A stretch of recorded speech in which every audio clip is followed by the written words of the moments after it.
Okay, we just need to wait for the slides, and then I'll get started. How's everyone doing today? All right. I'm going to take a little selfie just to memorialize this experience. Thanks for making it precious. Does everyone know this message I have on my shirt? It's a profound statement about the nature of the future and how we bring it about, which is that we each can take an active role in producing it by intentionally ourselves writing out that future. How are the slides coming? Oh, you know what? I need a clicker.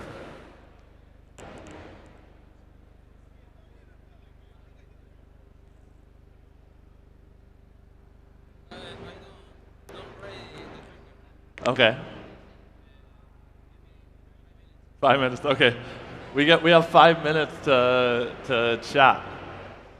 And well, I can't chat about what I prepared. So what can I chat about? I can tell you a bit about my history. So I've been a liberty lover throughout my life, and I found Bitcoin at around 2012.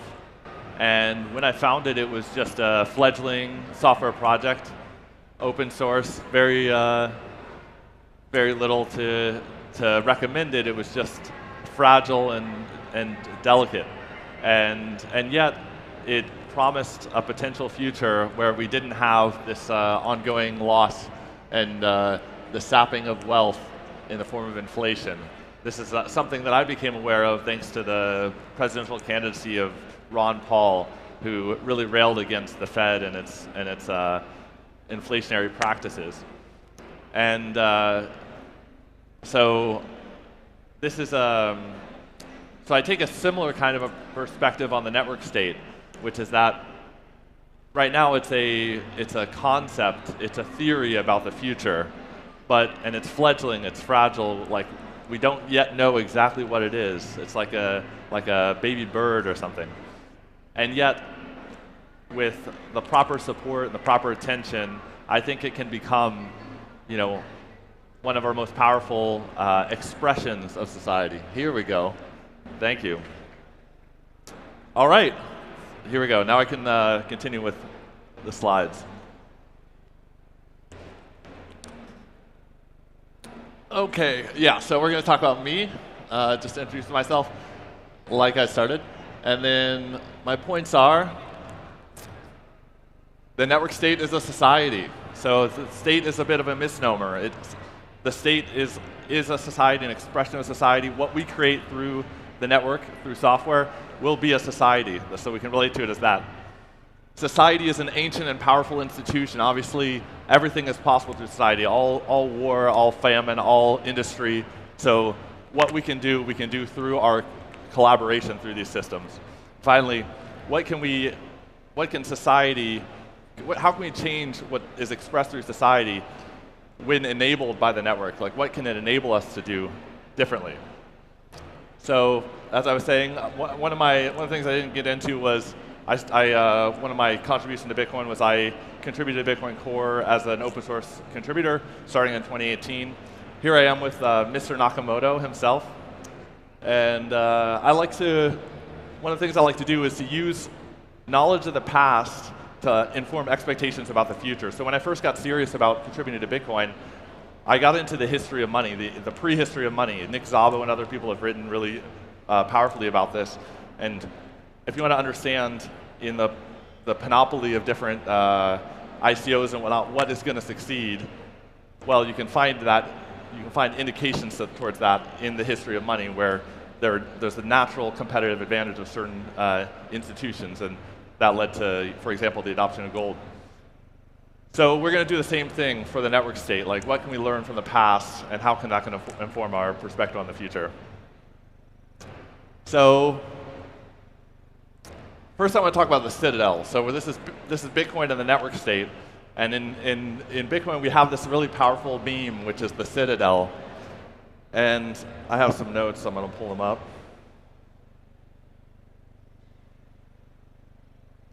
Yeah, so the citadel was first articulated in 2013 by a purported time traveler, Luke Mignotta. And at the time, the price of Bitcoin was $122. And he wrote, "What is the citadel, you might wonder? Well, by the time Bitcoin became worth $1,000, services began to emerge for the Bitcoin rich to protect themselves as well as their wealth. It started with expensive safes, then began to include bodyguards, and today the earlies, as well as those rich whose wealth survived the transition, live in isolated, grand, gated cities called citadels." For me, the network state is a prime candidate for the fulfillment of this vision, so let's discuss it. So 11 years later, the price has appreciated about 500 times, and we're verging on the time where our capability of realizing this vision is becoming practical. Like here in this comic, we're at panel number 3 out of 4. So is this what we expect? You know, like we've got our citadel and the society is crumbling around us. So Nick Carter in 2021 said the citadel is actually mostly a euphemism for secession and balkanization, that we don't have faith in the government to manage resources, so we desire to localize and gain more control of that allocation.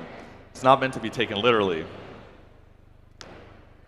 Instead, it's basically a metaphor for the sovereign individual, a visualization of the kind of world that we generally want to build, which is a world of Singapores. Like here we have this beautiful city, which is dedicated to a particular vision of society. It's an appealing vision, isn't it?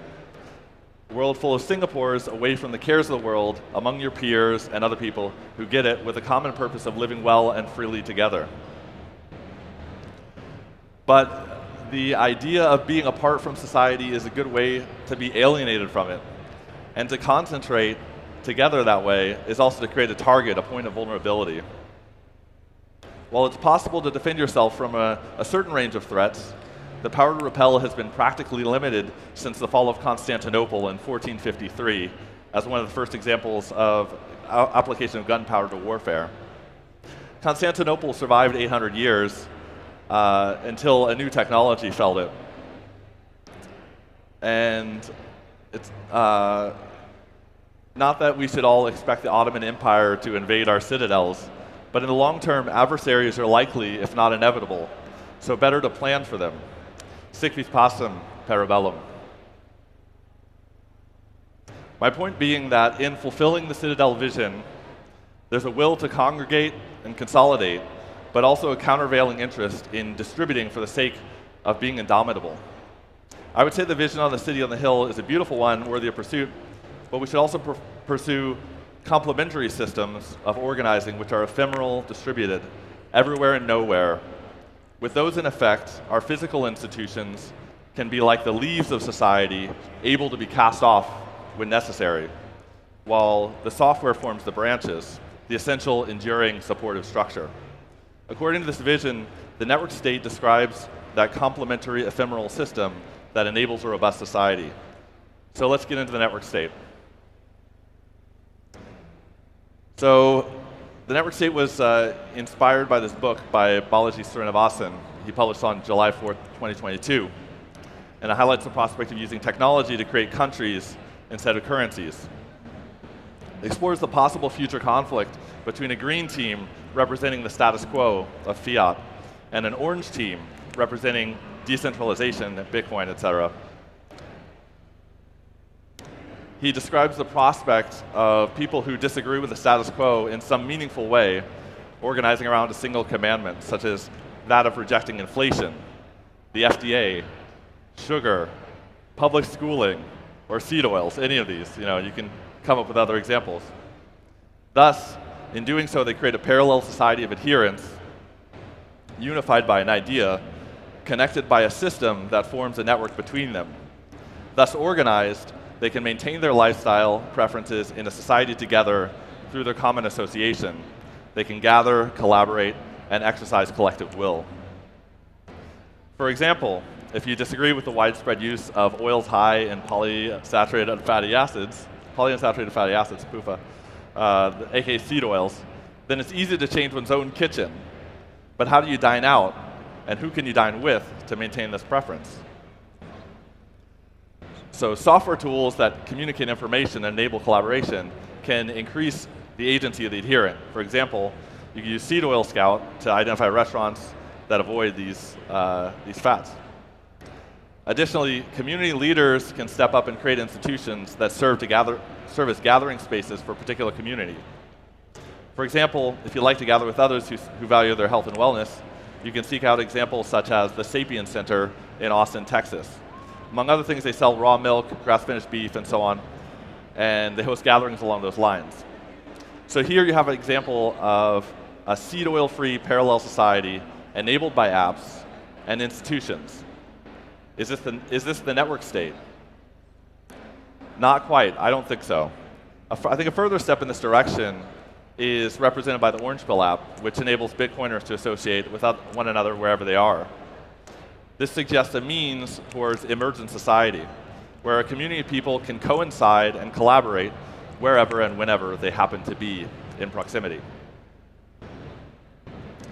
Now that we have a sense of the status quo, let's take a tour through instructive institutions of the past and use knowledge of this past to inform our expectations about the future.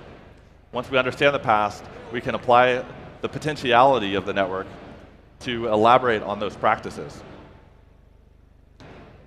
In ancient Roman society, a collegium was a civil or religious society. They functioned as social clubs or religious collectives whose members worked towards their shared interests.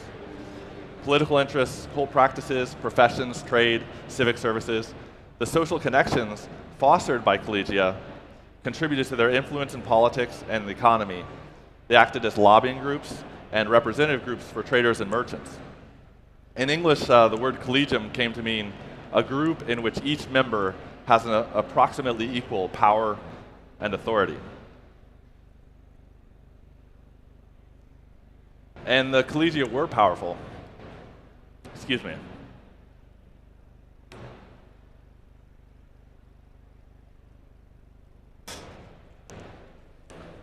So powerful that they inspired the suppression of social associations by the Roman government.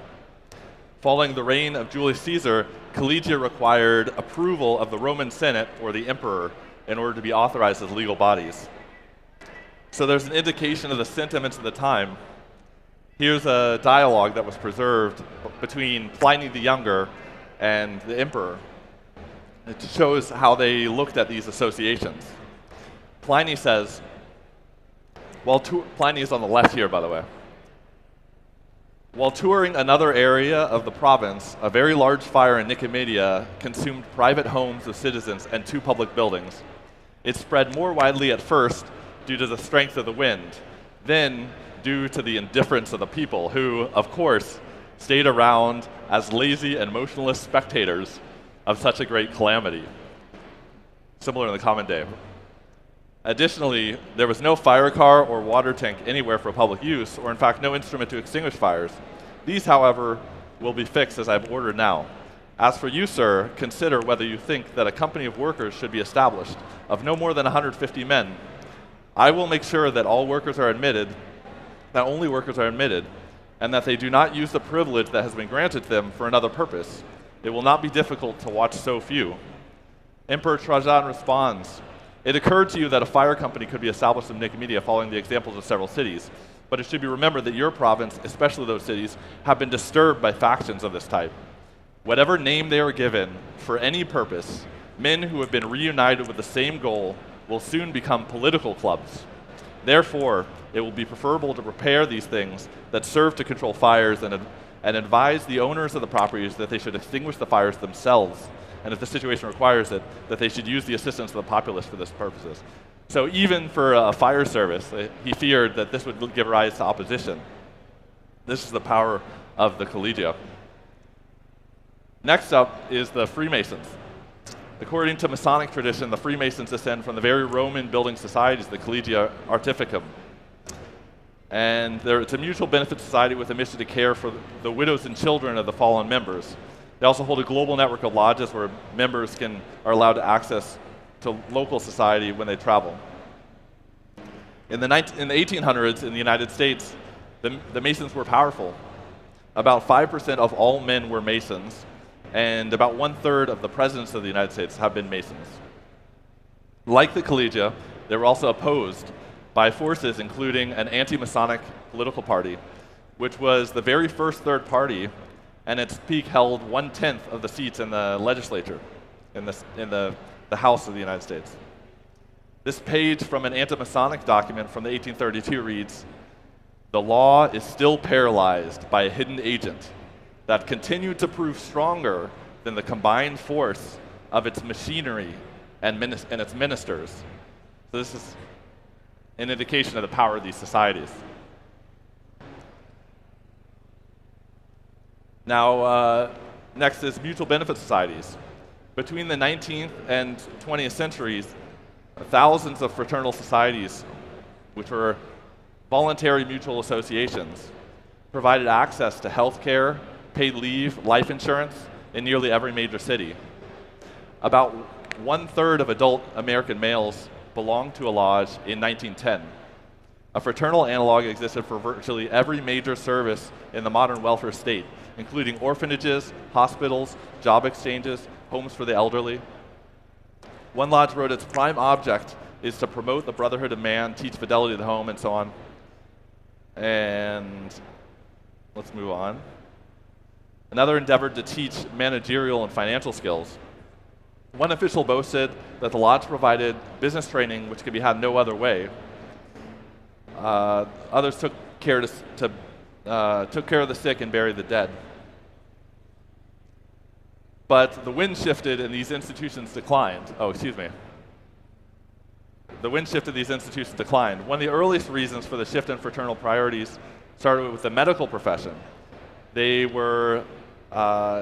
launched a war against fraternal medical services, so these societies often would hire a doctor and keep them on staff and have very low cost of medical care because they just directly paid them their salaries. So the medical industry started imposing sanctions. They denied licenses against doctors who took these contracts, and they even closed the doors of hospitals to people who engaged in these organizations. They said there's scarcely a city in the country where medical societies have not issued edicts against members who accept contracts for lodge practices.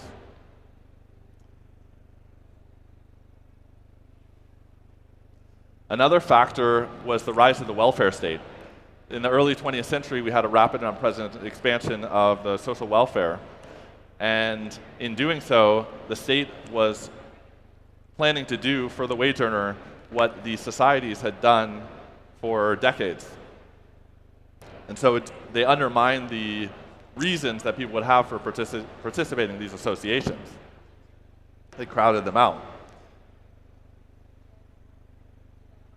Now, fourth and finally, the Catholic Church has been a religious institution with more than 2,000-year history. It advocates, among other things, that the members contribute around 10% of their income, or more if they can afford it. Through those contributions, it maintains many parishes and supports many charitable causes. Popular resistance to the Catholic Church has taken numerous forms. One of them was the Know Nothing Party. It's peaked at 22% of the House and 8% of the Senate in the 1850s. The Know Nothings were associated with election riots and the burning of churches, such as the Church of St. Augustine. The Catholic Church also saw attacks from organizations including the Ku Klux Klan. Here's the comic articulating that perspective of theirs. Finally, state governments worked to oppose Catholic schools, which were one of the means by which people were brought up in the Catholic culture. So in 1922, the voters of Oregon passed an initiative called the Compulsory Education Act, which made it basically illegal to participate in a parochial school. Eventually that was overturned by the Supreme Court. But the public school system was partly an attack on the culture and the society of the Catholic Church that it maintained through these educational institutions. The point being that from all these examples, we see that voluntary societies, when successful, become powerful enough to give rise to opposition, and in some cases attacks from industry or governmental attacks via changes in policy. This should both motivate our work and inform it to build build it in such a way that is robust to this opposition. So what then can we determine about the desirable qualities we can and should imbue the networks with? What new possibilities does the network enable that earlier examples lacked? First, the societies discussed, they were all strictly hierarchical, from the Pope to the laity, from the Grand Master to the Mason, with layers in between to coordinate, organize, and direct. This rigid structure enabled the organizations, but it requires dedicated effort, attention, and energy to maintain. Whereas the network society can be maintained through the incidental distributed actions and participation of the people involved. For example, an individual engaging in commerce or reporting on the experiences they had with someone, or choosing to run software for the social benefit as motivated by financial incentives. No rulers, minimal hierarchy, but collaboration ordered by the rules and incentives of the systems and that society built around it. Certain elements of leadership are still required, for example, to initiate and manage projects. But these projects can be taken on in a relatively more participatory, egalitarian fashion where anyone is welcome to introduce them, where people are able to participate on terms motivated by their interests and incentives, and authority can be more narrowly scoped to particular events, projects, or institutions. Second, historical societies were formed around particular social infrastructure, a particular meeting place, established social ties. But for societies mediated by the network itself is the social infrastructure that the society forms around, which means gatherings can occur anywhere at any time. Knowledge of gatherings can also be selective and limited to invited participants. This is protective of the society against disruption, infiltration, and may add to its mystique. Third, while historical societies operated by secret code words and handshakes, we can do something far more robust, which is we can prove membership and communicate comprehensive, up-to-date reputation information via a software system and through provable cryptographic handshakes. Personally, I believe the reputation system is the primary missing piece to enable large-scale distributed collaboration. Systems for representing reputation and trust enable us to extend our associations far beyond our direct knowledge and to those who have demonstrated their trustworthiness to others in the system. These can greatly expand the scope of reliable collaboration, far beyond what any one person would otherwise have access to. A good example of this is couchsurfing.com, where travelers host other travelers for free in their own homes,